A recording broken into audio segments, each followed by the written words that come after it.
Shtick Podcast, the podcast where comics are my shtick. My name is Blake T. Wild. You may also know me as Smokey's Videos. And on this inaugural episode of Season 3 of the Comic Shtick Podcast, we are catching up on 2023, and I'm going to be talking about my favorite movies of 2023. So pretty much all of this information in my notes is very outdated. But of course, as always, this episode is brought to you by my Patreon and my Etsy shop. Visit my Etsy for purchasable physical items such as my comic books, Destructible and the Custodians Agents of Cross. I'm also planning on hosting some posters sales on there as well.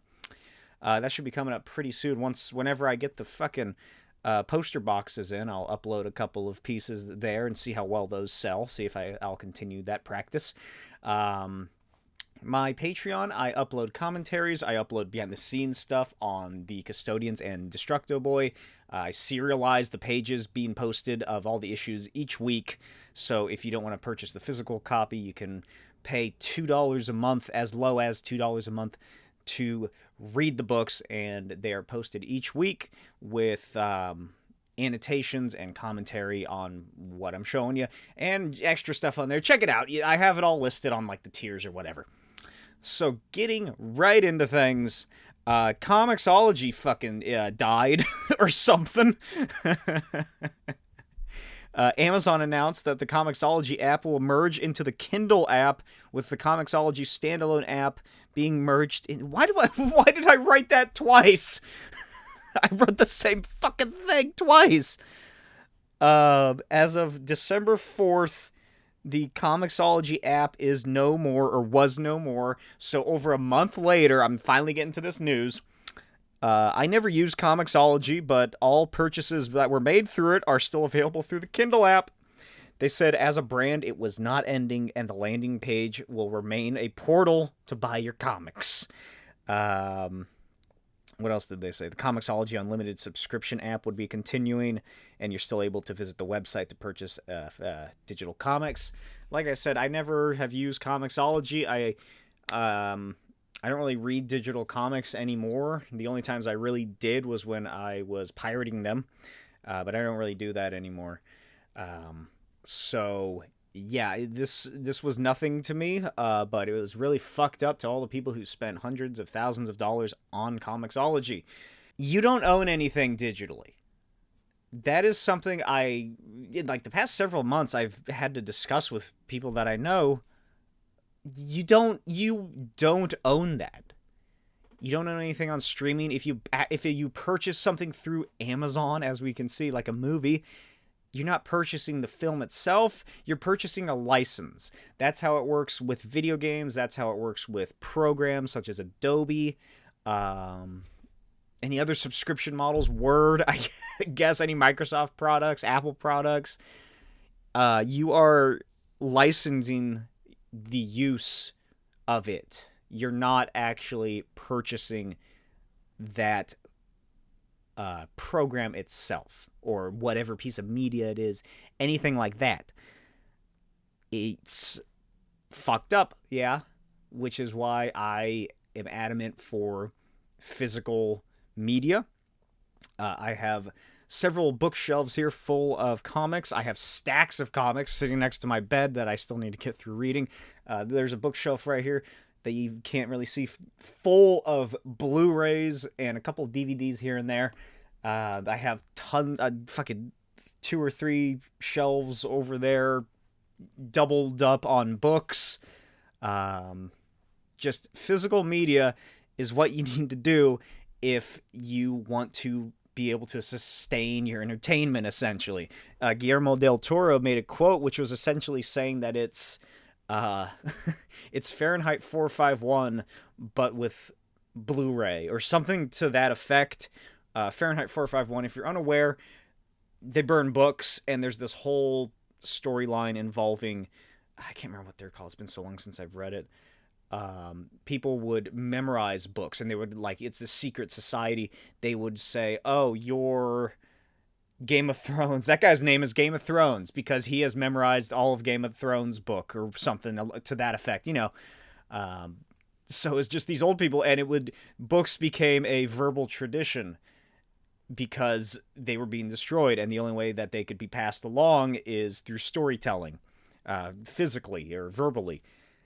And I think that was just the most suffice and succinct way to describe it. Christopher Nolan, when Oppenheimer came out, was really adamant about making sure people actually buy it on Blu-ray, which, you could be like, oh, well, he just wants more money, blah, blah, blah, because streaming doesn't give him any money. And if you were like that, then I say, well, why the fuck wouldn't he? This is something that he worked on. This is his piece of work, his art. Why wouldn't he make money off of it? Why shouldn't he? With how fucked up streaming is, like that was an excuse people made to not buy it, I guess, or like to bootlick these corporations. It's like, oh, well, he just wants more money for me to buy it on Blu-ray. I'm just gonna stream it instead, because that way he won't make as much money on the thing that he worked like over a year on, and just every single day of his life. How dare he want extra money from that? Like, what the fuck was that? I still need to buy it on Blu-ray now that I think about it. Incredible film. Incredible film. But anyway, what this comes down to is either pirate your stuff or buy it physically. Best Buy, there's just this big hoopla in the past week or two of a photo showing Best Buy getting rid of all their physical media. Now, that is part of what I'm talking about here, with physical media being limited and slowly dying, it seems. And it's also the fact that Best Buy is just dying. They can't keep up.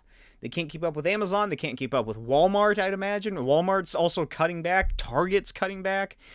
They really slowed down on their like movie section, and now it's just like it's a bunch of vinyls and books for some reason.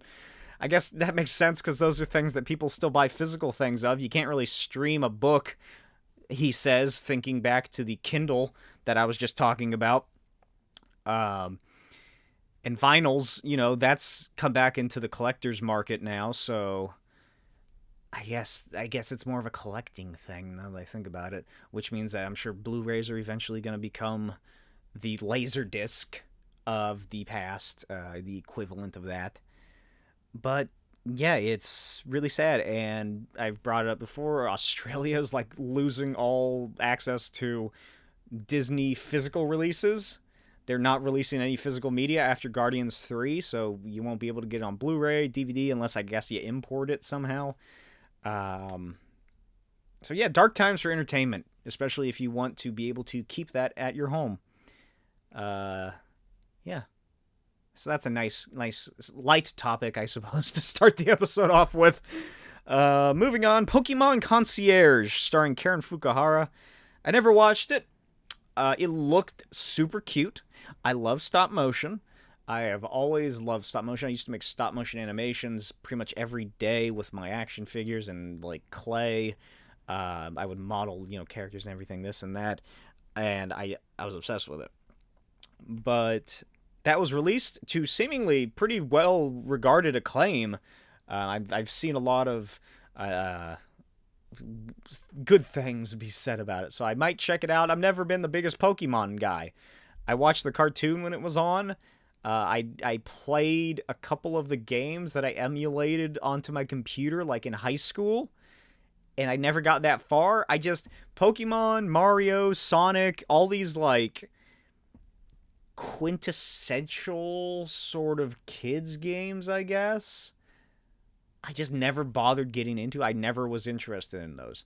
I had a PlayStation 2, and the two first games I ever had for it was Spyro, which I hated, and Grand Theft Auto San Andreas. So that kind of says what kind of child I was. But speaking of stop motion animation, Aardman announced that they ran out of clay, or were running out of clay, because the company that they were going through, was shutting down, and it was a very specific kind of clay, and they only have enough to make the next Wallace and Gromit film, which is very depressing.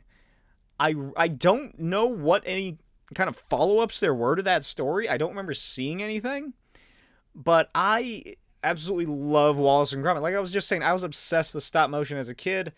Nightmare Before Christmas, every single Wallace and Gromit film, the stop motion scenes in Star Wars and Jurassic Park, those were just so influential to me. I used to want to be a director. I've talked about this before. I wanted to make movies.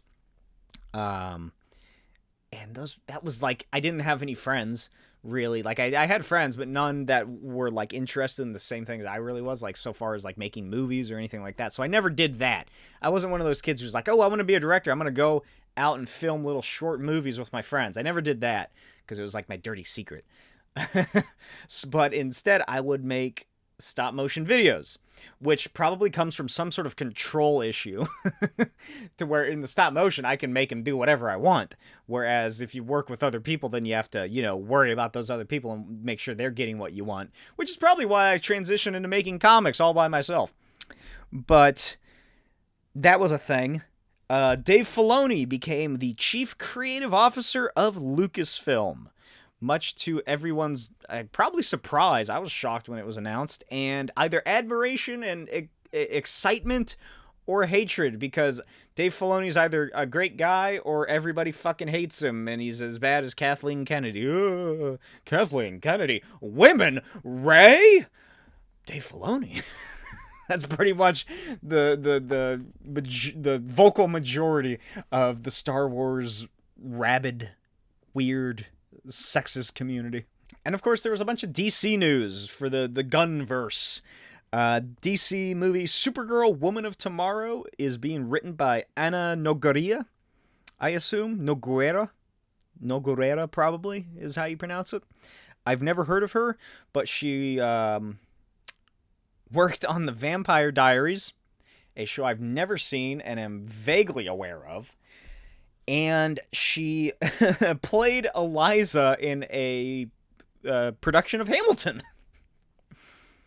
Superman Legacy sets Maria Gabriela de Faria to play the Engineer, which was quite a shock, because the Engineer is a good guy, I suppose, in a way, at least the one I'm familiar with. Anti-hero, I guess, if you want to go that far. But apparently the Engineer is going to be the villain or one of the villains of Superman Legacy, setting up Superman versus the Authority movie that's going to be coming out. But the biggest news, I think, is that Nicholas Hoult was officially casted as Lex Luthor.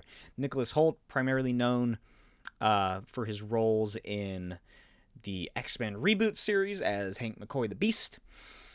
And he looked more like a ferret in that than the Beast, I think. Especially the first time he shows up. He has like big spiky buck teeth almost. And like a very flat head. It's a weird design. He was in Mad Max.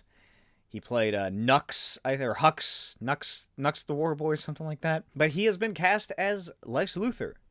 And I think that works great. I have nothing else to say aside from that. I am so excited for Superman Legacy. I wish they would announce some more news just to keep my hype train a-chugging. Palm Clementif is going to be in it, of course. That's not really a surprise, since James Gunn likes to reuse a bunch of actors that he's done before, or he's worked with before. And who else? Oh yeah, Sean Gunn has been cast as Maxwell Lord, which is amazing. I love that. He looks like Maxwell Lord kind of did in the comics. He's like a scrawny white guy. Kind of similar to the casting of Jay Baruchel as Maxwell Lord in the never-made Justice League Mortal film. Is that what it was called? By George Miller from the early 2000s. More DC news. Harley Quinn was officially renewed for Season 5 at Max. Did I watch Season 4? I do not think I did. I don't think I did. I can't remember it if I did, so I'm pretty sure I've never seen Season 4 of Harley Quinn. I need to catch up. Maybe I'll wait until Season 5 comes out. Maybe I'll wait until Season 5 gets canceled at Max and moved over to Amazon or something, or whoever decides to buy the license rights or whatever to it. Okay, here we go. Here's the Yeah, there's a pretty big chunk of stuff. Here's the Marvel section of the show, the MCU Variety Hour, as I will take to calling it. Madam Web! Madam Web starring Dakota Johnson, Sydney Sweeney,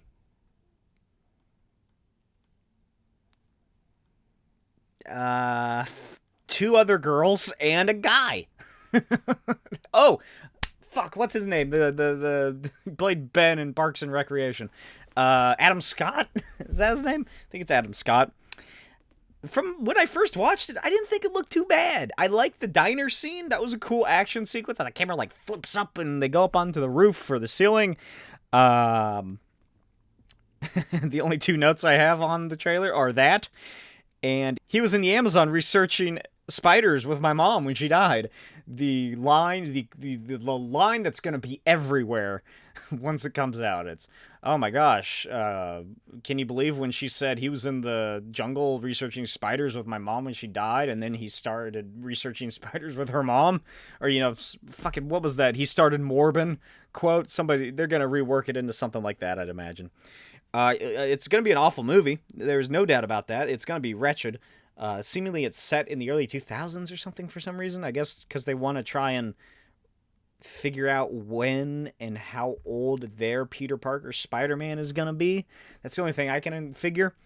The suits look really cool. The Spider-Girl suits, all three of them, those look fucking great. And it sucks that we're only going to see them for like 5 minutes because ain't no fucking way they're wearing those in the main timeline, or however the hell this is working, the main universe, I guess, if it's Ezekiel, is it? Yeah, I think it's Ezekiel. Ezekiel Sims, is that his name?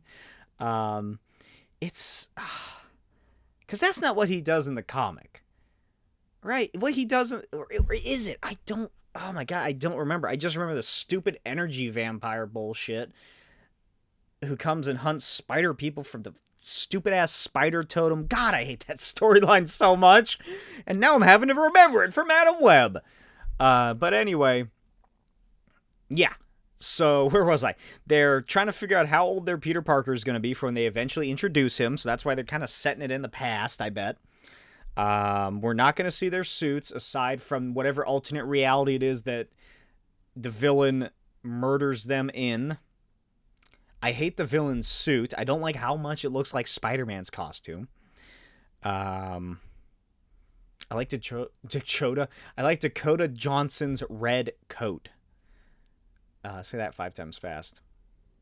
And other than that, I'm not looking forward to Sydney Sweeney because I just went and saw the Anyone But You, I think is what it's called. It's a new rom-com with Sydney Sweeney and Glenn Powell.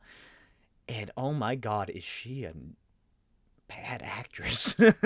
Glenn Powell has so much energy in that film, and she has none.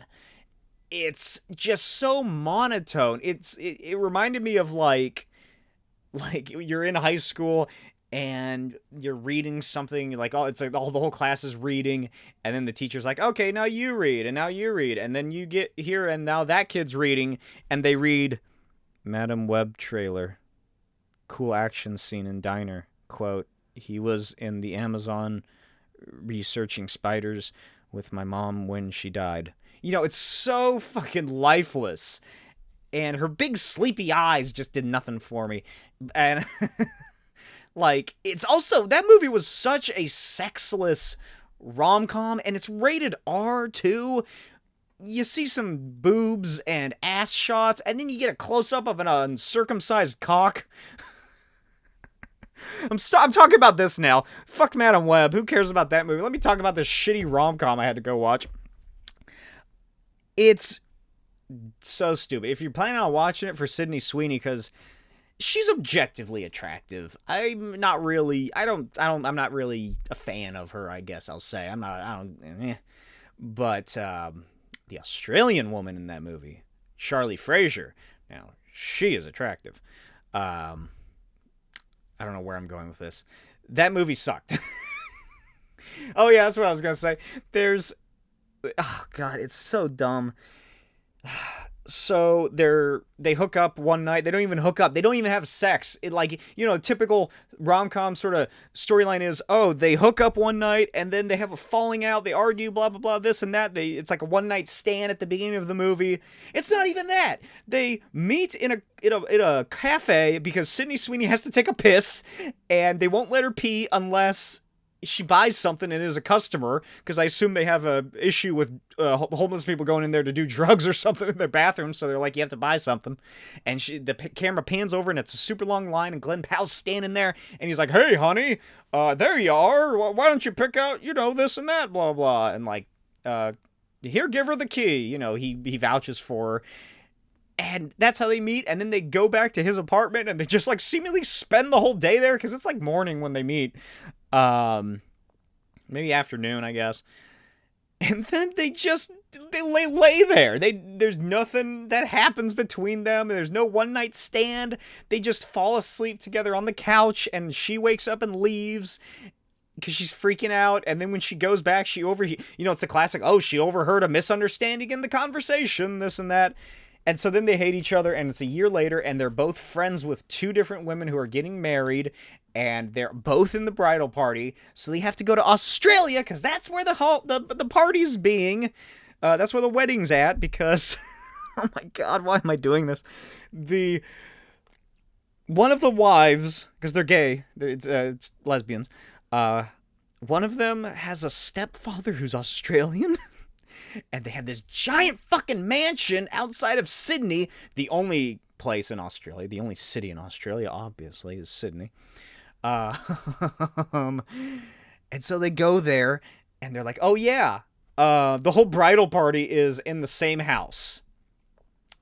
And it takes place over the course of a weekend, and there's like, oh, they introduce this pact, and her parents invite her ex that she broke up with to try and get them back together, and then the parents who own the house are like working with their friends, because it's like a mutual friend group to try and get Sydney Sweeney and Glenn Powell back together.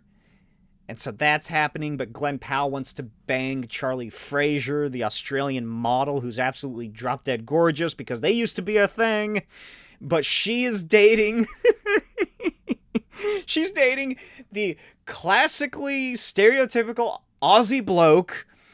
Oh, good day, mate. You flacking a ripper of Jimmy Dugong? Check out Dugong down there, mate. Oh, it's fucking shredding Harleys.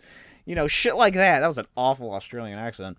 But he's a bogan, 100% bogan, whose name, get this, is Bo. Isn't that clever? And it's his dick that we see. He anteaters it. But, oh my god, it's just, I came out of that movie just annoyed.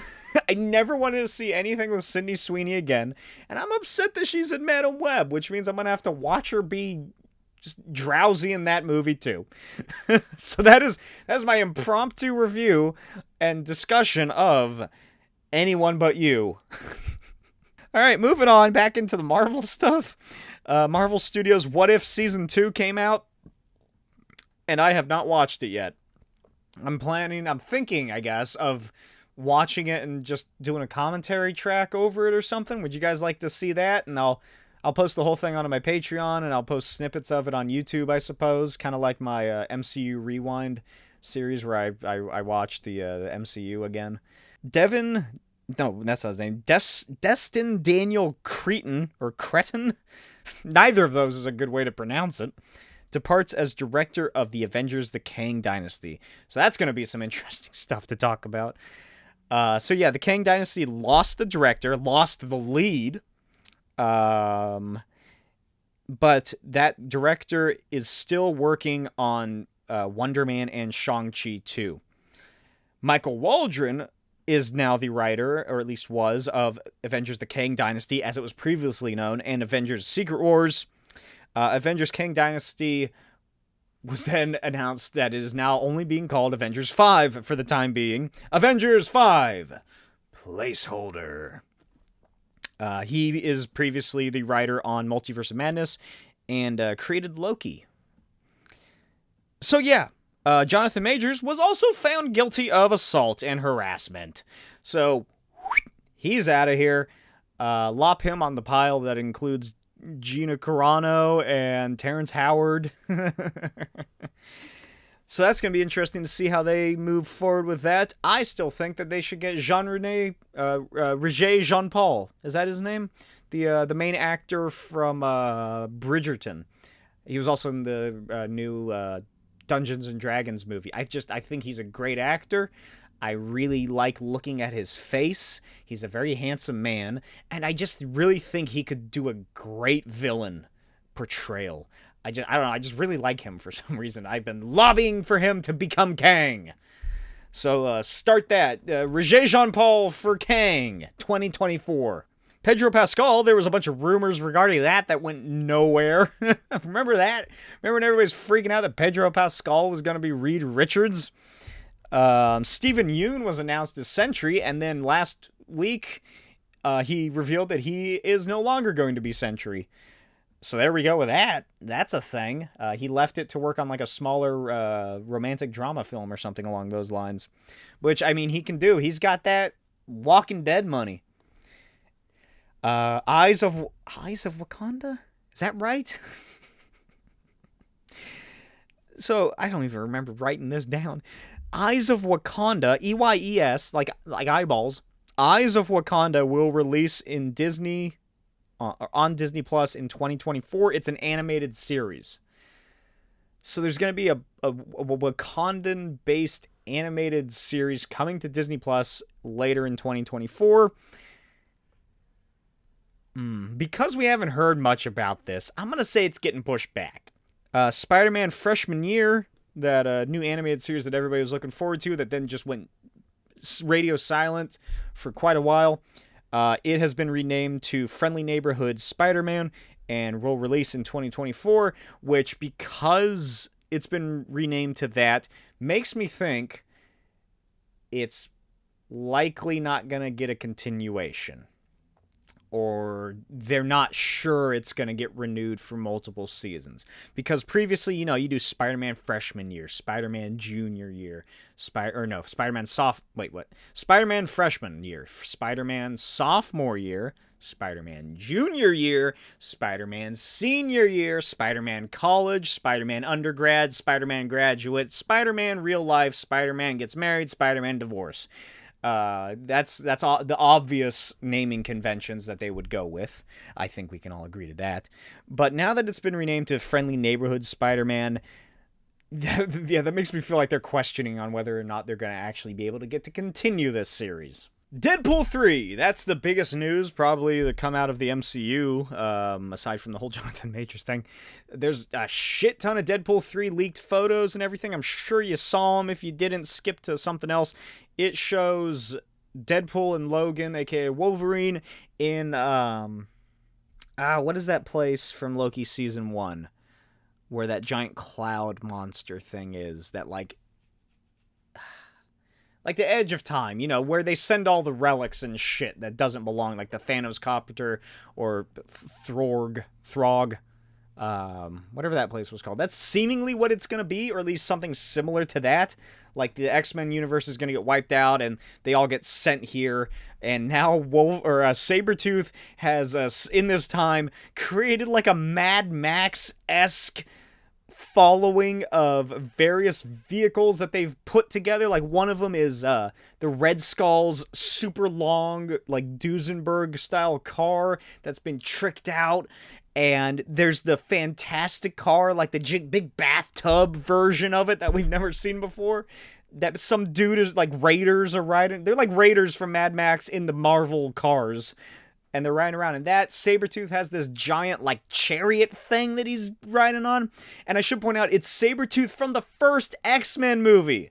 That version of Sabretooth from some alternate reality where, like, it got pruned and he got sent to this shitty dump. It's Time Dump. It's the multiversal dump site is what that fucking place is. There's also the reveal that either Deadpool or Logan is going to behead Sabretooth sometime at the climax of this fight, and Deadpool picks it up and probably, like, shakes his jaw around and, makes him say stuff. But that looks fucking incredible. I'm so excited for that movie. Marvel's Blade from Bethesda and Arcane Lion was revealed. It's like a sort of a cartoony, stylized Blade video game, which would be very funny if that gets released before the film does. Marvel Studios will adapt the Devil's Reign story arc from the comics, in which Kingpin, the mayor of New York City, outlaws heroes by declaring them vigilantes and uses an army of supervillains to get rid of the city of costume vigilantes. That is some kind of rumor that was revealed or leaked or so-and-so. Proposed, I suppose, is the right word, for, I assume, the reworking of the Daredevil show. And if that's true, I think that's pretty cool. I hated the Devil's Reign event because it wasn't supposed to be an event. It was just like a little short Daredevil arc that Marvel turned into an event. I covered that when it was coming out, and I was reading it back on previous episodes. You can find them. I was talking about them on this show, that very same event.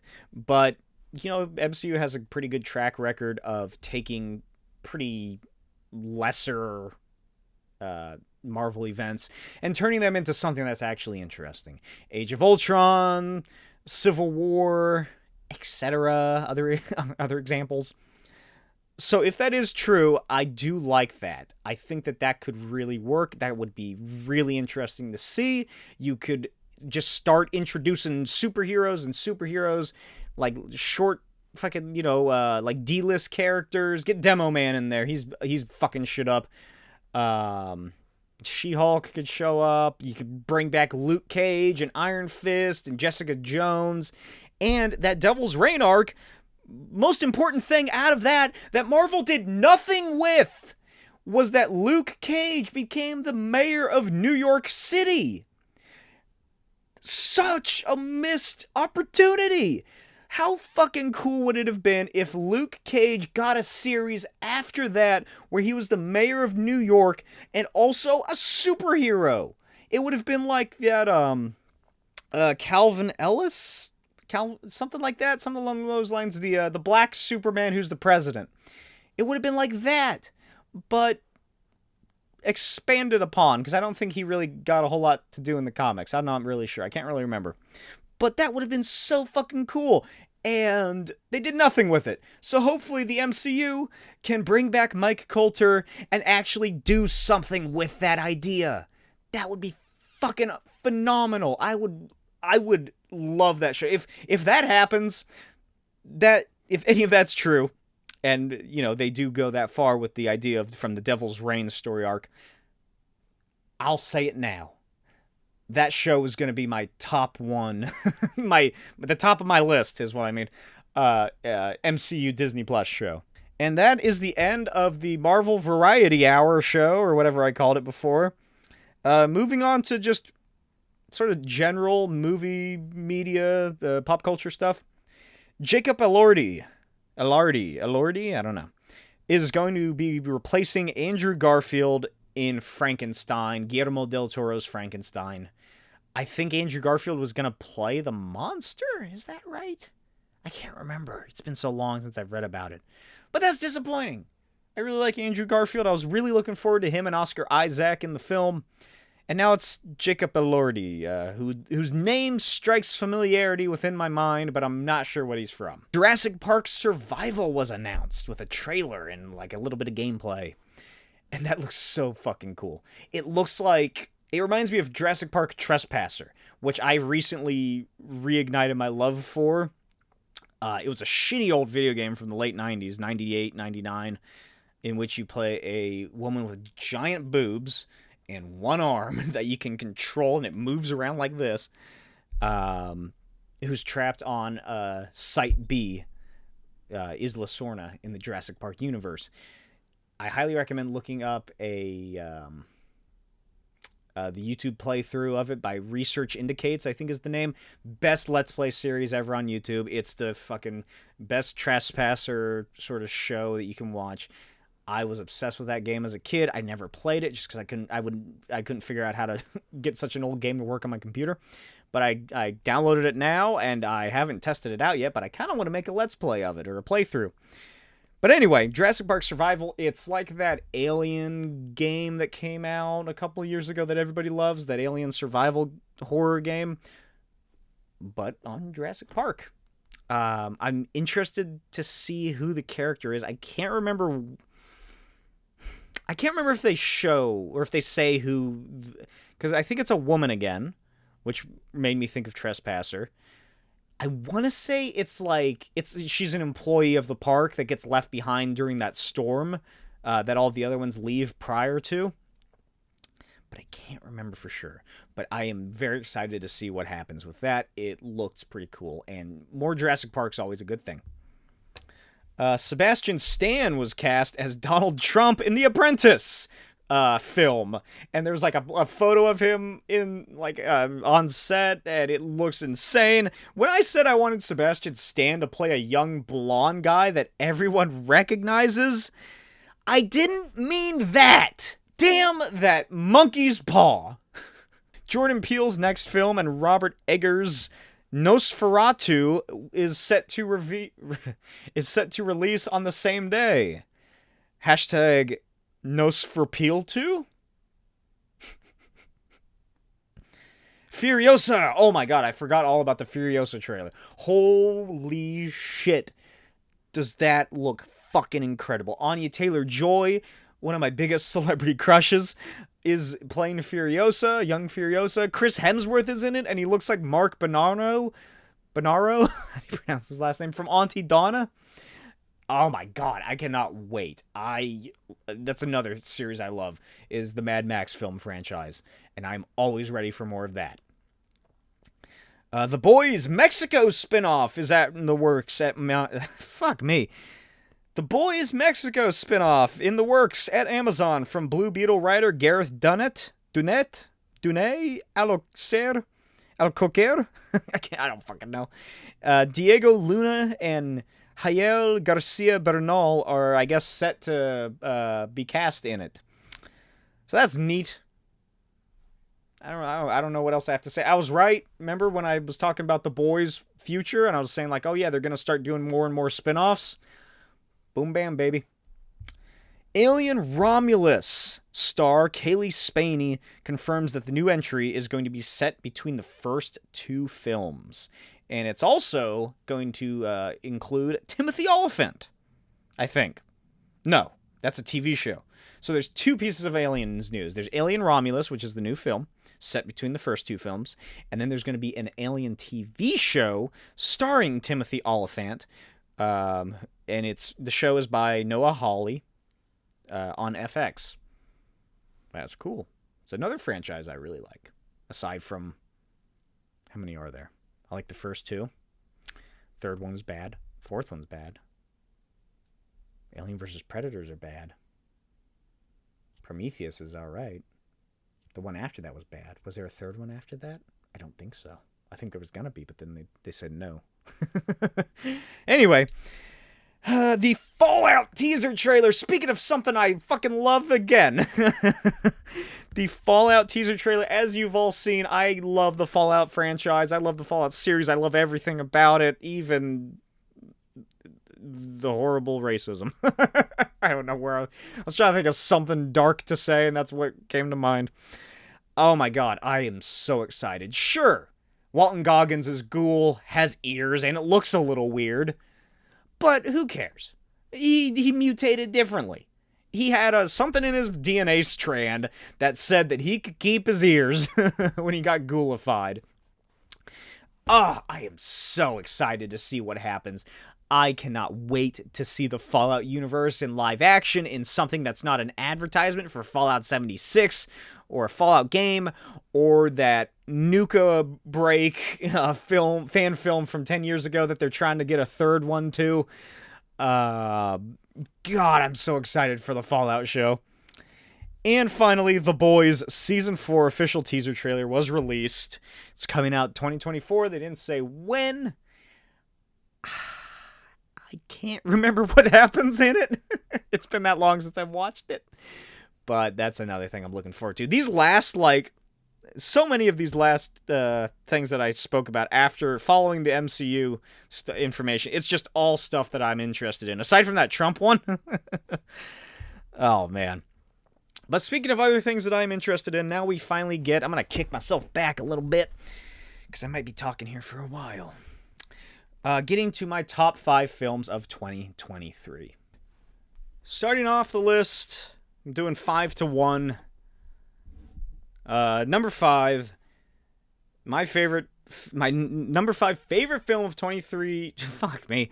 All I've had today are 3 energy drinks. Why am I slurring my words and can't talk like I'm drunk?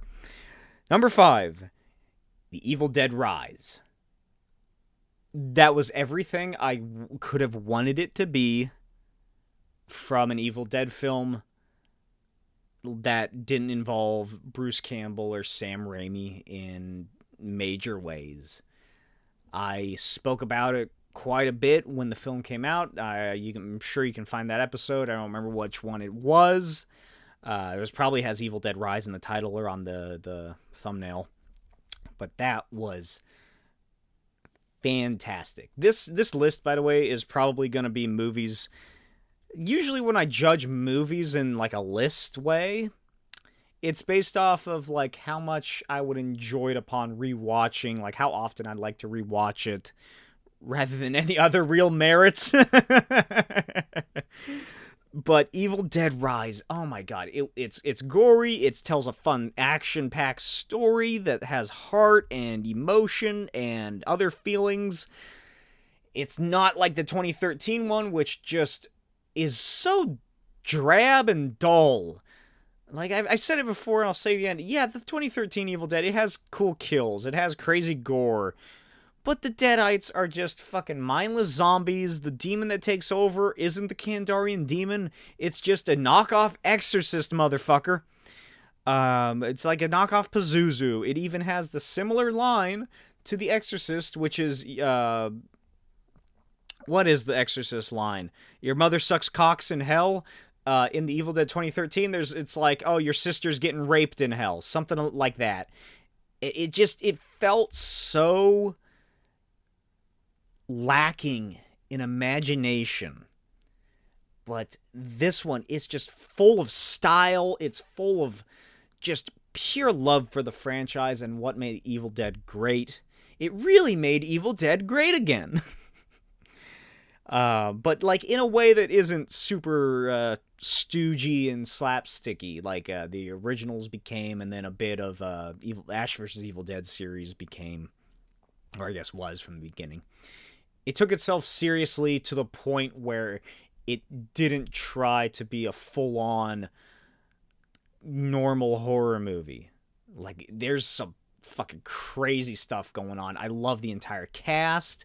I think my main issue with the cast, or not my main issue, just the only issue I had with the entire casting is that it was filmed in Australia. It's entirely Australian cast, if not almost entirely Australian cast. It's that the youngest girl, this isn't her fault. This isn't anything that's bad or anything like that. It's just the only thing that I can think of that really stuck out to me in terms of, weird things, I guess. The girl who plays the youngest daughter of the main character, her accent comes through. She doesn't get the American accent that they're going for as well as the others do, which makes sense. She's younger. She doesn't have as much experience, I'd imagine, doing that as the others probably do. But it's nothing monumental. It's fine. It works. It's just something that struck out in my mind as I was watching it. But I highly recommend Evil Dead Rise if you're a fan of the Evil Dead films. If you're a fan of horror in general, it's gruesome, it's funny, it's just, you feel good when our hero wins, because the wins don't come often. It's a very uphill battle for the poor main characters. Moving on. Number 4. No one will save you. Bet you didn't see that one coming. Bet you don't know what this one is. No One Will Save You, released on, was it Hulu or Max? HBO Max? Fuck, what was it on? It was one of those. It was one of the H ones. Might have been Hulu. No One Will Save You is a weird-ass movie. It's an alien invasion story about a woman who is mute. Like the big thing that came out of it when it was released is that there's only like 1 or 2 lines of spoken dialogue at all. So it's it's not a silent film in that, like, you know, it's like vaudeville music playing and the voices, the lines of text pop up or something like that. Or it's just pitched nothing. There's no sound at all. No one speaks in the film. And it primarily, for 95% of it, follows this woman in her home who's a recluse after her mother died. And another thing happened that I guess, I don't know if I'll spoil it or not. I might if it comes up in my review of it, my discussion. She lives alone. Nobody in town likes her. Here it comes. Here's the spoiler. Because she murdered this girl. But not like, you know, not murder, more like manslaughter. She like hit her with the, like, they got angry at each other when they were like teenagers, and they were arguing, and so the main girl threw a rock at her friend, and like the rock hit her right in the skull in the right spot and killed her or something. So she's like, nobody in town likes her because, you know, she killed that girl. So she is alienated from everyone aside from her mother, and her mother dies. That happens sometime before the film, sometime fairly recently before the film. So she has no one. She just stays in her home, this nice big ranch home, sort of outside of town, at this like small town in the South or like the Middle America. And she likes to make models. She's like making models of like some sort of little village or something, I think is what she's doing. And, well, aliens start to show up. And it's great at building that intensity and that stress of, like, you know, that I'm sure everyone can relate to this, where you're lying in bed, you're about to go to sleep, but you just hear something. You hear a noise. You hear something fall, maybe, or what sounded like something falling. You hear like a or whatever, and you're like, oh my god, what the fuck was that? Is there something in my goddamn house? What if I turn around and I see an alien or like standing in my doorway? What the fuck? But then, you know, either the adrenaline puts you to sleep or you calm yourself down by saying, no, that's not going to happen. I'm not in a horror movie. And it must have just been, you know, the house settling, or, you know, it's just the pipes or whatever, the air conditioner, something did just fall on its own. But it has that feeling to it because she's all alone in this house and aliens start trying to get in, and it's just a very creepy movie. The alien design is really cool. They take the classic gray alien design and they change it just enough to make it unique. Like, their feet are weird because they're like little fingers that they walk on. It's an odd design. And there's like giant praying mantis, like armed grays that like move like that to like signal in the airship or the spaceship, like on a runway with the guy with the lights.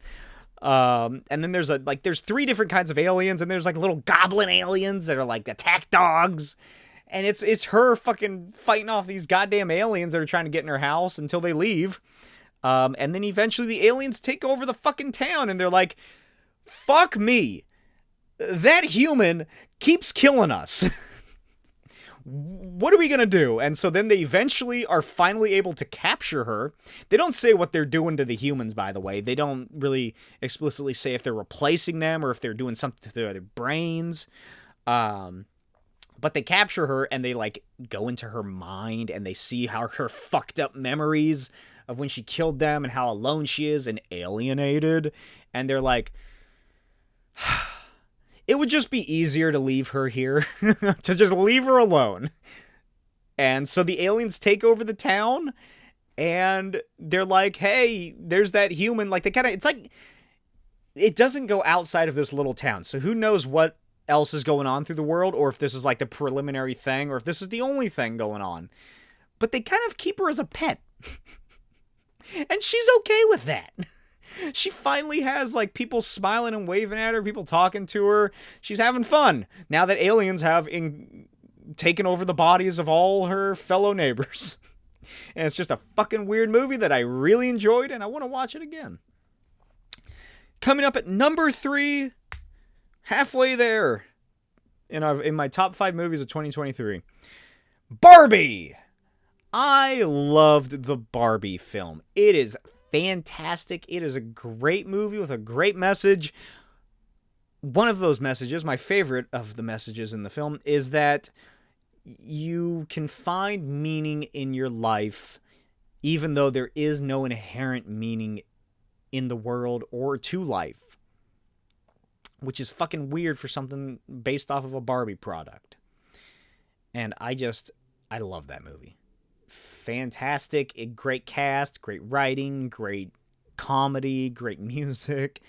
Everything about the Barbie film I absolutely adored. I don't think I have any real issues with it, aside from the whole Will Ferrell aspect of it, the Mattel CEOs.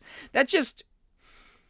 I liked him in it a little bit, but, like, it didn't really seem to go anywhere, you know? Like, what was the point, really, of him being there, especially at the end when they follow him back to Barbie Land? Like, it just doesn't add anything to the story. I don't know, that was the only thing. I was fine with him until they started to do the whole chase thing, which you kind of need a villain, because there's no real villain in it until that happens. But that just kind of goes nowhere. And that's probably my biggest issue with the film. And that's really all I have to say about Barbie. I really enjoyed it. Number 2. The Guardians of the Galaxy, Volume 3. What a more perfect ending to the best trilogy of films in the entirety of the MCU. It has everything. It has heart. It has comedy. It has a talking raccoon and a talking tree and a talking dog. I love the Guardians 3. It's definitely my favorite of the MCU. It really is. I loved everything about it. It was heart touching.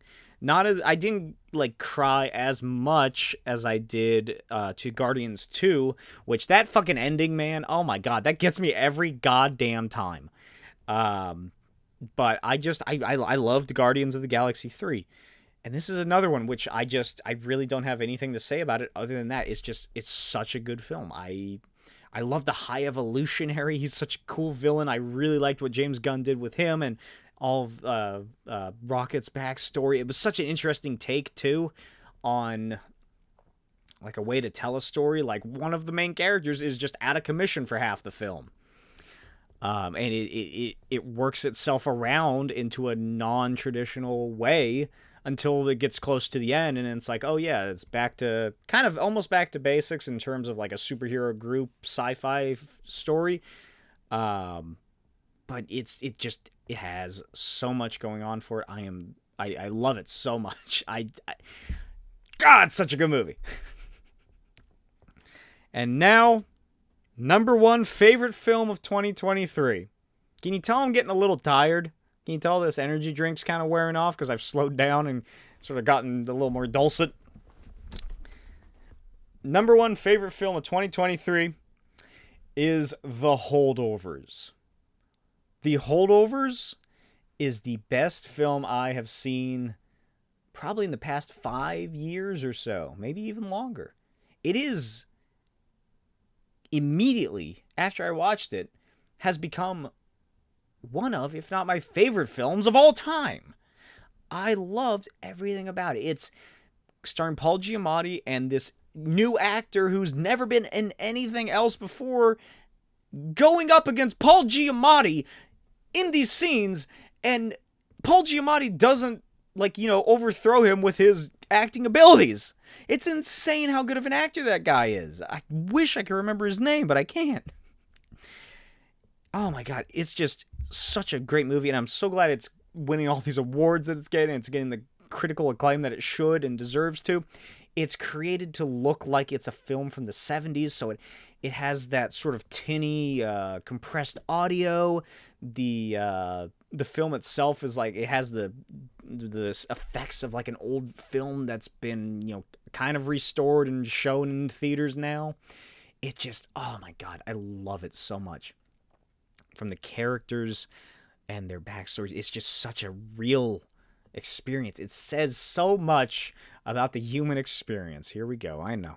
But I really think that it just can get to every person, that every person can find something that they are able to relate to in this film. From the child who is part of a broken marriage, whose parents don't care about him for, be it mental health issue reasons, such as his father who's locked away in a mental ward because he's mentally ill, to his mother who would rather up and decide to finally take her honeymoon vacation with her new rich husband over Christmas, leaving her only son alone at a school, to Paul Giamatti's character, a professor of this school who claims he is happy with his area in life. He hasn't moved on from this school in years. He hasn't done anything that he says he will eventually.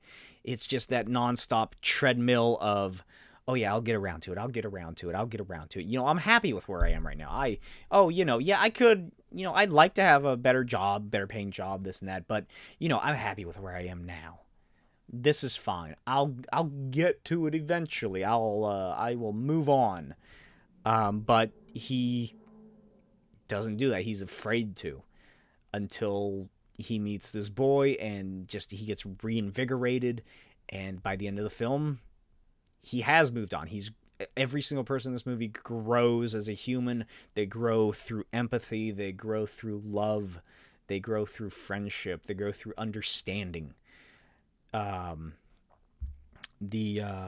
can't remember her name or the actor's name. The head lunch lady.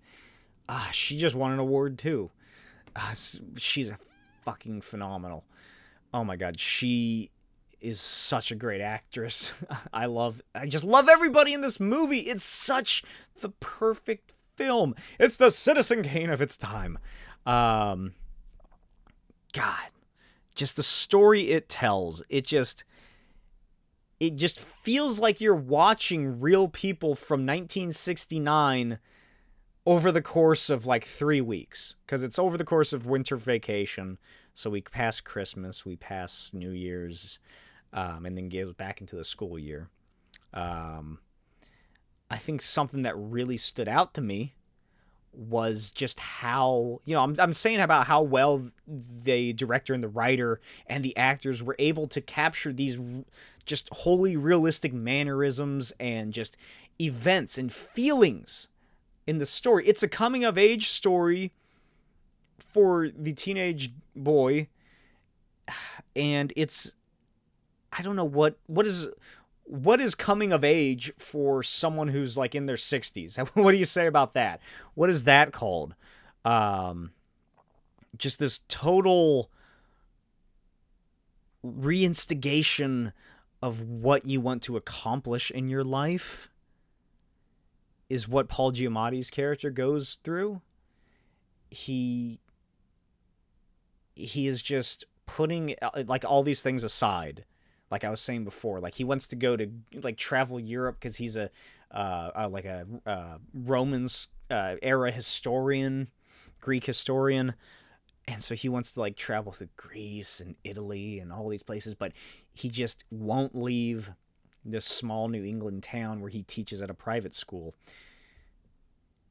And eventually, you know, he starts stepping out of his comfort zone once he has to watch this kid who is the only student that ends up being left there at the school over the winter break due to various means and reasons. I highly recommend you watch it. But it's just, oh my God, it's fantastic. I love it so much. I need to rewatch it again. I watched it twice in theaters. I I want to rewatch it again immediately.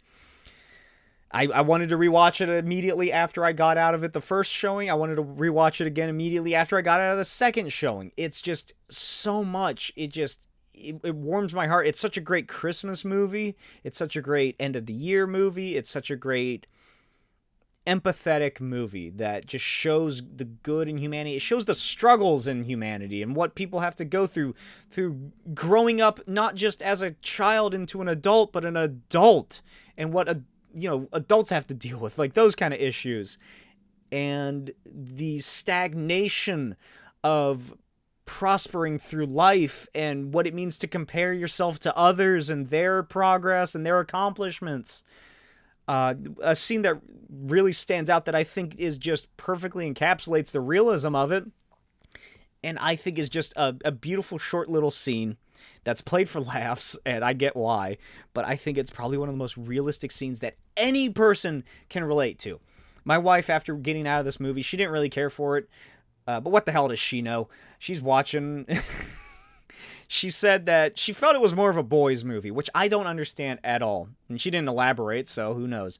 But there is a scene involving... What is his name? I'm going to look it up. I'm going to use my one Google per episode to look up the boy's name. Dominic Sissa's character, Angus, he and Paul Giamatti's character, Professor Hunnam, and Davine Joy Randolph, who plays Mary the Lunch Lady, they are invited by this other faculty member to her Christmas party.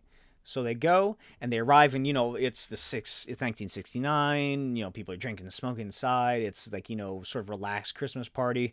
Upstairs in the main house are all the adults, and, like, a couple of the teenagers, I guess, who don't want to do anything else, but downstairs in the basement are where the younger kids are, and the, like, older teenagers are sort of hanging out, like supervising them, and so Dominic Sissa gets there, Angus, and the faculty member's like, oh, hi, yeah, she's showing them all around, and this is so-and-so, that's my mom, my dad, my sister, my cousin, blah, blah, that's my nephew, and this is my niece, Elise, that is her name, and Dominic Sissa, he makes a awkward sort of, oh, hey, niece Elise, ha, ha, ha. And then the faculty member's like, oh, hey, why don't you show Angus the basement downstairs where all the kids are and stuff? Like, you kids have fun. And so they go down there, and Elise is she's a pretty girl who's about his age. They don't really, this is the only scene she shows up in. But they go down there and like, oh, yeah, it's like, the little kids finger painting and doing arts and crafts and making Christmas-related crap. And he sort of jokes around. He's like, oh, this is what's happening down here? I thought it'd be cooler. And she's like, what's more cool than finger painting? And so it cuts back to Paul Giamatti and everybody upstairs, and we go through this and that, and this is where the most emotional aspect of the film takes place with Davine Joy Randolph's character Mary. But before that, Angus is downstairs with this girl, and he is standing on one side of a table and she's standing on the other, and they are finger painting and just making whatever. And he's like, hey, yeah, I think I'm getting the hang of this. But it just perfectly encapsulates that feeling. And, and then every now and then he's looking down and then he glances up and he glances back. Oh, yeah. And he's like doing stuff. And that's because she is sort of looking down like this and her shirt is open and he's trying to take a look at her boobs. Look down at her chest through her shirt. And, and it's not just that, that's the part that's played for laughs. But I think it's the most beautiful scene because it shows, like I said, something that everybody can relate to, and that is coming into your own sexuality. Something no one ever wants to talk about, but it happens to everybody, is that, something like this, like just watching these two act this scene out perfectly, you can feel like the butterflies in Angus as he's like, he's like, oh my God, this is actually happening. Oh my God, I'm like, there's a cute girl that's actually talking to me, and I'm like, actually, oh my God. Like, he's trying not to freak out, like, and she's kind of like, she's more smooth than him. She's more collected, I suppose. But she catches him, and then she's like, are you trying to look at my chest? And then they go in and start kissing. And I love that scene so much because I can't say it enough. It's the scene that just signifies what for pretty much, I don't know, I guess if you're asexual, you won't really have anything to say about this, but your first kiss, your first like experience like that is just a defining part of your life. And I would hope that anybody who's watching this has had a good experience for that. This one, obviously, it's good for Angus because he gets to make out with a cute girl with no one around to bother him until stuff goes wrong at the party. But just that scene really stood out to me. And just oh my God, I could go on and on about this movie. It's such a perfect film. It's the peak of cinema. It is pure art. It is pure storytelling. It is pure humanity. And that is why The Holdovers is my favorite film of 2023 and now my favorite film of all time. And that is all I have to say. So, rounding it out about an hour in, I hope you enjoyed the beginning episode of Season 3 of the Comic Shtick Podcast. Stay tuned for next week where I'll discuss, I have no fucking idea what I'm going to be talking about. I honestly don't know. Whatever news comes out between now and then. And I will see you next time. Make sure to check out my Patreon, patreon.com/SmokiesVideos, etsy.com/SmokiesVideos. Follow me on Instagram @NotBlakeWild. I'm also on Blue Sky and Threads, and I think another one, I can't remember. Let me know, of course, what your favorite films were of 2023. What were your top 5 films? What do you have to say about anything that I covered, any of the topics that I discussed in this episode? The Boys spinoff, the Furiosa trailer. Can we get NOSFERPEELETU? Can people just start talking about that? Just start posting that on random videos and comments online. Don't explain it. What else did I talk about? A bunch of Marvel stuff. What do you think about Stephen Yeun joining and then almost immediately leaving? What do you think they're going to do about Kang? Let me know. And if there's any... If you got any suggestions on topical things I should talk about next episode, leave those too. Leave those comments below as well. And I will see you next time. Bye.